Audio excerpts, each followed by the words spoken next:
जय श्री राम। आज हम बात करने वाले हैं एक ऐसे मंत्र की जो हमें हमारे कार्मिक बंधनों से मुक्त कराकर मोक्ष प्राप्ति की ओर अग्रसर करता है।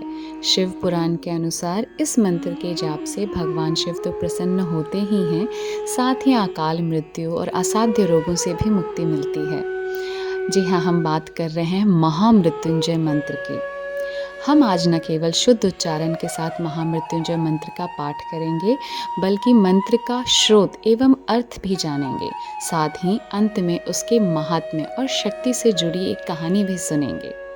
महामृत्युंजय मंत्र ऋग्वेद के 7वें मंडल के 59वें सूक्त का 12वां श्लोक है।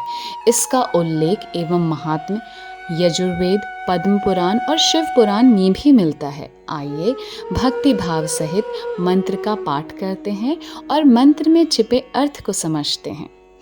ओम त्र्यंबकम यजामहे सुगंधिम पुष्टिवर्धनम उर्वारुकमिव बंधनान मृत्योर्मुक्ष्य मामृतात्। अर्थात हम 3 नेत्रों वाले भगवान शिव का ध्यान करते हैं, जो सुगंध की तरह सभी में व्याप्त हैं और सबको पोषित करते हैं।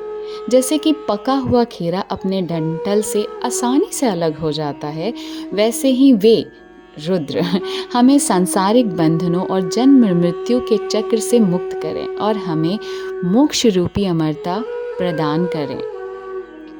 आइए अब इस मंत्र से जुड़ी एक छोटी सी कथा सुनते हैं, जिसमें इस मंत्र के महात्म्य और शक्ति का वर्णन मिलता है और समझेंगे कि कैसे यह मंत्र मृत्यु पर विजय पाने वाला मंत्र कहलाया।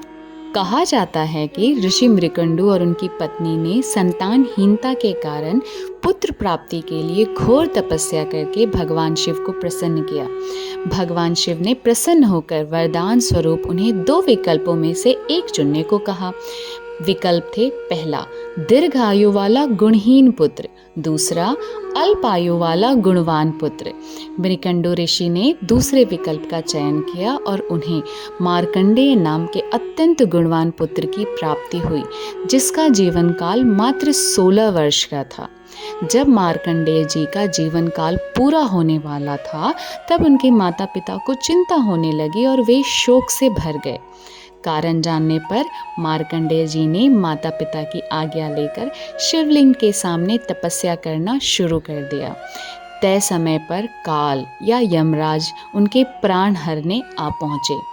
उस समय मार्कंडेय जी महामृत्युंजय स्तोत्र से भगवान शिव का स्तवन कर रहे थे और पूरे भाव विभोर होकर अपनी बाहों को शिवलिंग के चारों ओर लपेट कर रखा था।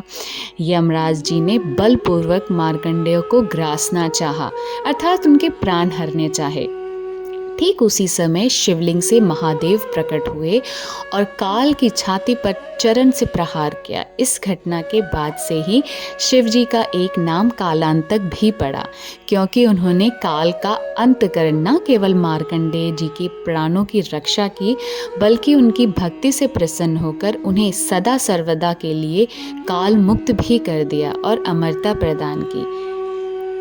क्या आप इस कहानी के बारे में जानते थे? कमेंट में ज़रूर लिखिएगा। हर हर महादेव।